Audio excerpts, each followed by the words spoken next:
Aujourd'hui, on va parler d'un pays que beaucoup cessent, un pays européen, un pays historique, un pays qui recrute. Mais un pays dont peu de gens parlent sérieusement quand il s'agit d'immigration. Ce pays, c'est l'Italie. Beaucoup rêvent de l'Allemagne, d'autres visent la France. Certains pensent directement au Canada ou aux États-Unis. Mais peu prennent le temps d'analyser l'Italie avec stratégie.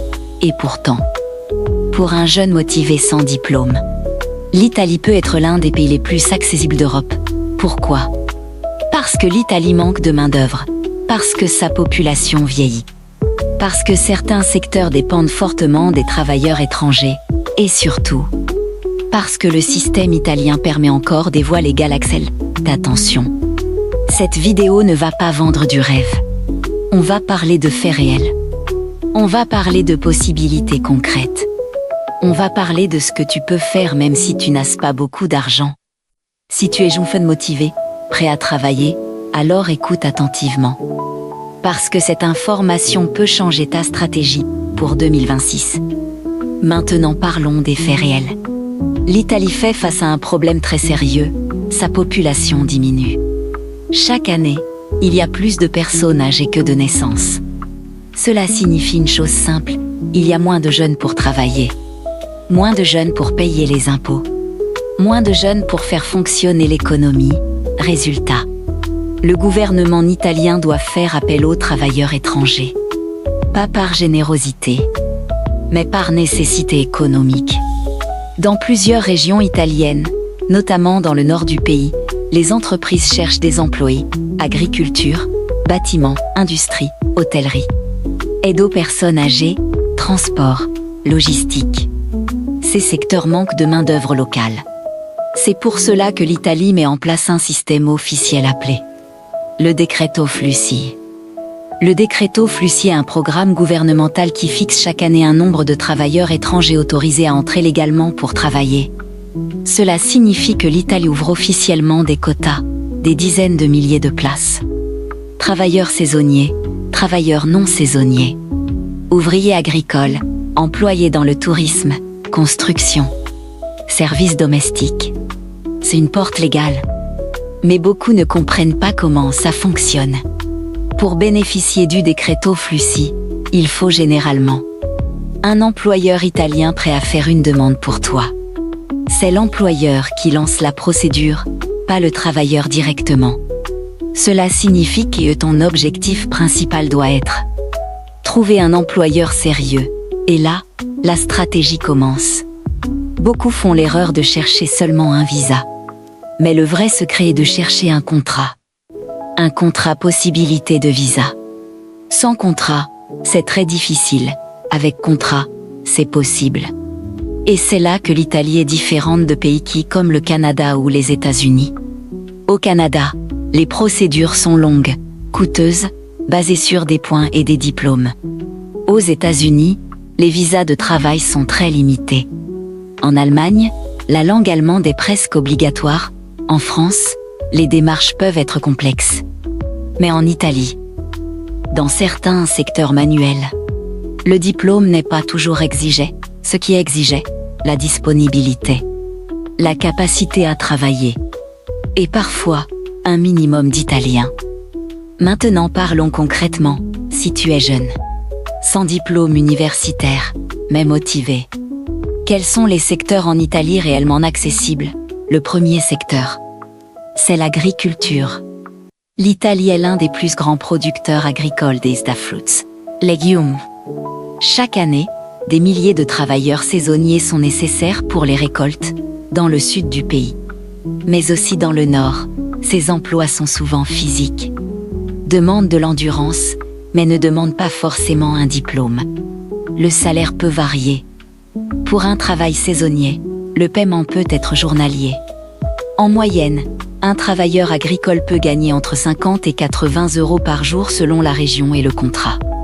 Ce n'est pas énorme, mais c'est légal. Et cela peut ouvrir la porte à un permis de séjour. Deuxième secteur important. Le bâtiment, maçonnerie, carrelage, peinture, menuiserie. Si tu as une compétence manuelle, même basique, tu as un avantage. Le salaire dans le bâtiment est plus élevé que dans l'agriculture. Un ouvrier peut gagner entre 1200 et 1600 € par mois selon l'expérience. Dans certaines grandes villes industrielles comme Milan ou Turin, la demande est constante. Troisième secteur, l'aide aux personnes âgées. L'Italie a une population très vieillissante. Beaucoup de familles cherchent des aides à domicile, garde de personnes âgées. Aide ménagère, présence de nuit. Ce secteur est très accessible aux étrangers. Le salaire peut aller de 900 à 1300 € par mois selon les heures, et souvent le logement est inclus. Ce qui réduit énormément les dépenses. Quatrième secteur. Hôtellerie et restauration. Serveur. Hôtellerie et restauration. Serveur. Plongeur. Aide cuisinier. Nettoyage. Surtout dans les zones touristiques. Comme autour de Rome ou dans les régions côtières. Ces emplois peuvent être saisonniers mais renouvelables. Maintenant parlons d'une question essentielle. Combien faut-il avoir avant de partir ? Si tu viens avec un contrat officiel, tes dépenses principales seront le visa, le billet d'avion, un peu d'argent pour les premiers jours. En général, prévoir l'équivalent de 1000 à 2000 € est plus sécurisant. Pourquoi ? Parce que les premiers mois sont décisifs, logement, transport, nourriture. Inscription est comparé à des pays comme le Canada, où certaines procédures demandent plusieurs milliers d'euros. L'Italie peut être plus accessible financièrement. Cependant, il faut être honnête. Les salaires en Italie sont plus bas qu'en Allemagne. Plus bas qu'au Canada. Mais le coût de la vie est aussi plus bas que dans des villes comme Toronto ou Berlin. Et surtout, l'Italie offre parfois plus de flexibilité dans les secteurs manuels. Ce qui peut être une opportunité pour quelqu'un qui commence sans diplôme. Maintenant parlons d'un point que beaucoup négligent. L'intégration. Venir en Italie ne signifie pas seulement travailler. Cela signifie s'adapter, comprendre la culture, comprendre la mentalité, apprendre la langue. Et sur ce point, l'italien a un avantage. La langue italienne est plus facile à apprendre que l'allemand, beaucoup plus accessible pour un francophone. La prononciation est simple. La grammaire est logique. En quelques mois, avec discipline, tu peux atteindre un niveau basique suffisant pour travailler, et cela fait une énorme différence. Parce qu'en Allemagne, sans allemand, les opportunités sont très limitées. En France, la concurrence est forte. Beaucoup de migrants parlent déjà français, au Canada. Les procédures sont longues et basées sur des points, diplôme, âge, langue. Aux États-Unis, les visas de travail sont rares et difficiles, mais en Italie, dans certains secteurs manuels, le niveau linguistique exigé est moins strict au départ. Tu peux commencer avec un niveau basique, puis progresser sur place. Maintenant parlons franchement. L'Italie peut avoir des défis. Comme partout en Europe, il peut exister du racisme. Il peut y avoir des préjugés. Mais la réalité est plus nuancée. Des millions d'étrangers vivent et travaillent légalement en Italie. Beaucoup sont intégrés, ont une carte de séjour, ont construit une famille, ont ouvert des commerces. Pourquoi certains réussissent? Parce qu'ils respectent les règles, parce qu'ils apprennent la langue, parce qu'ils évitent les problèmes, parce qu'ils restent concentrés sur leur objectif. Pourquoi certains échouent? Parce qu'ils respectent les règles, parce qu'ils apprennent la langue, parce qu'ils évitent les problèmes, parce qu'ils restent concentrés sur leur objectif. Pourquoi certains échouent? Parce qu'ils arrivent sans plan, sans contrat, sans information, parce qu'ils comptent uniquement sur la chance, parce qu'ils dépensent mal leur argent. L'Italie peut être une opportunité, mais seulement si tu es stratégique. Un autre point important, la régularisation. L'Italie a déjà fait plusieurs régularisations dans le passé. Cela signifie que des personnes en situation irrégulière ont parfois pu obtenir des papiers sous certaines conditions. Ce n'est pas garanti, ce n'est pas automatique.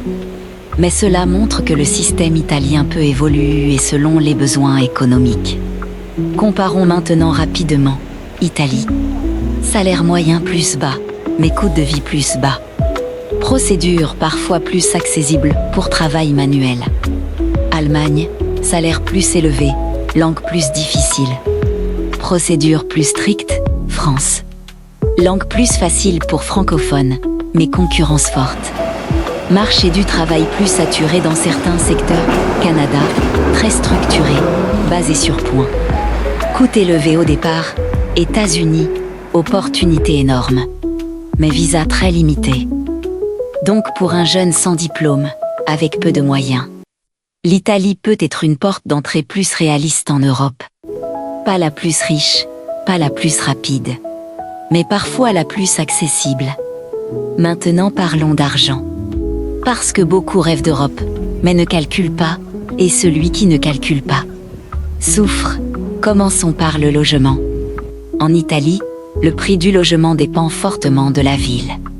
Dans une grande ville comme Milan, les loyers sont élevés. Une chambre en colocation peut coûter entre 400 et 700 euros par mois.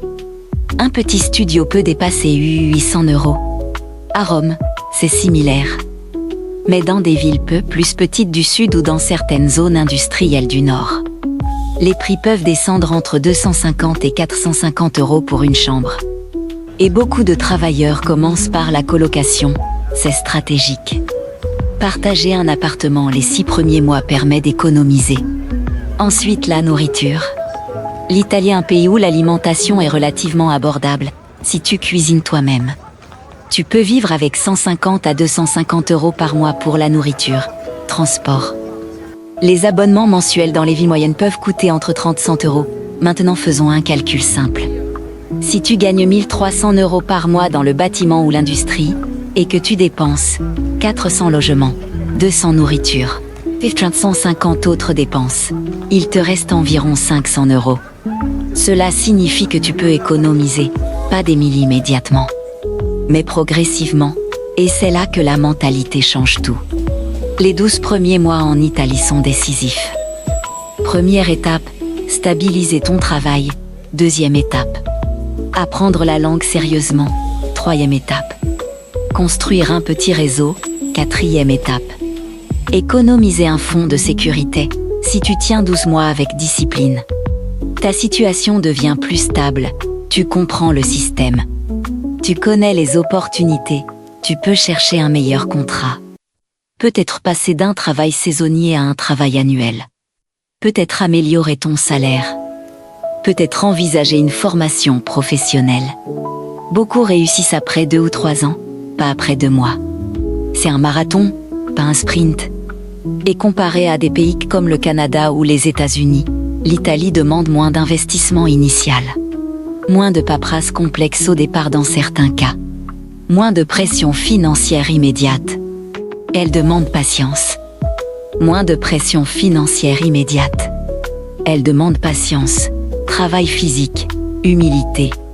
Si tu viens avec l'idée de devenir riche en 6 mois, tu seras déçu. Mais si tu viens avec l'idée de construire sur 3 à 5 ans, alors l'Italie peut devenir une base solide, une porte d'entrée en Europe. Une étape stratégique dans ta vie. Maintenant, on va parler stratégie réelle. Parce que venir en Italie sans plan, c'est risqué. Mais venir avec une vision sur 3 ans, c'est intelligent. Année 1, objectif, stabilité. Tu acceptes un travail légal, même s'il est difficile. Même s'il est physique, même si le salaire n'est pas parfait. Pourquoi? Parce que ton premier objectif n'est pas le luxe. Ton premier objectif est la régularité Kenball permis de séjour. Sécurité administrative, durant cette première année. Tu dois absolument apprendre l'italien, même basique, même lentement. 30 minutes par jour. Parce que la langue multiplie tes opportunités. Année 2, objectif, amélioration. Avec 1 an d'expérience locale, tu peux chercher un meilleur employeur. Un meilleur salaire, un travail moins physique, tu comprends mieux le système. Tu connais les quartiers, tu sais où vivre moins cher. Tu as déjà un réseau. Peut-être même que tu peux faire des heures supplémentaires, ou un petit travail complémentaire légal. C'est souvent à partir de la 2e année que la situation devient plus confortable. Année 3, objectif, progression à ce stade, tu peux demander un renouvellement stable de ton permis. chercher une formation professionnelle courte, apprendre un métier plus qualifié, ou même commencer à économiser sérieusement. Certaines personnes après 3 ou 4 ans en Italie, ouvrent un petit commerce, travaillent à leur compte, ou utilisent l'italique comme tremplin vers d'autres opportunités en Europe. Maintenant parlons honnêtement. L'Italie n'est pas parfaite.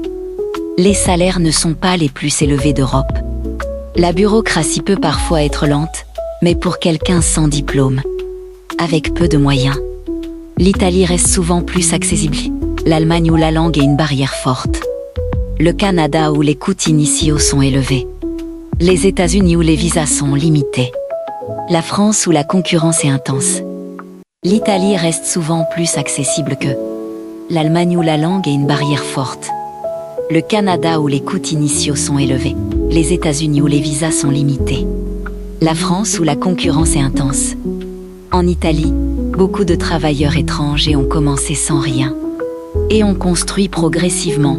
Ce n'est pas rapide, ce n'est pas spectaculaire. Mais c'est possible, et parfois. Le pays le plus stratégique qui n'est pas le plus riche. Mais celui qui te laisse entrer, celui qui te permet de commencer. Celui qui te donne une première chance.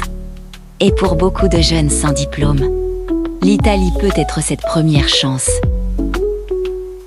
Alors maintenant, tu as toutes les cartes. Tu connais la réalité, tu connais les secteurs accessibles. Tu connais le système du Decreto Flussi, tu connais les salaires. Tu connais le coût de la vie, tu connais les avantages. Tu connais aussi les limites. L'Italie n'est pas le pays le plus riche d'Europe. Ce n'est pas l'Allemagne, ce n'est pas le Canada. Ce n'est pas les États-Unis, mais l'Italie peut être plus accessible, plus réaliste, plus atteignable pour un jeune sans diplôme, avec peu de moyens, et c'est ça que beaucoup ne comprennent pas. Ils cherchent le pays parfait, mais le pays parfait n'existe pas. Il existe seulement le pays adapté à ta situation actuelle. Si tu n'as pas beaucoup d'argent, si tu n'as pas un grand diplôme, si tu es prêt à travailler dur, alors l'Italie peut être une porte d'entrée. Mais attention, ce n'est pas magique, ce n'est pas facile. Ce n'est pas rapide, est une stratégie, une construction, un processus.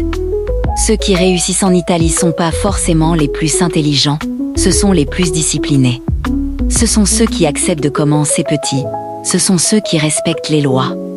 Ce sont ceux qui apprennent la langue. Ce sont ceux qui tiennent 2 ou 3 ans sans abandonner. Et toi? La vraie question n'est pas « l'Italie est-elle parfaite ?» La vraie question est « es-tu prêt à faire les efforts nécessaires pour transformer cette opportunité en réussite ?» Parce qu'au final, ce n'est pas le pays qui décide de ton avenir. C'est ta mentalité, l'Italie peut être un tremplin. Une première étape, une base européenne.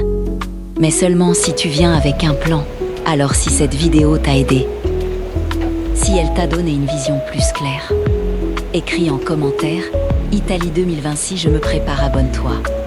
Partage cette vidéo avec quelqu'un qui cherche une vraie information. Et rappelle-toi, l'immigration n'est pas une fuite. C'est une stratégie, prépare-toi, informe-toi. Et avance intelligemment.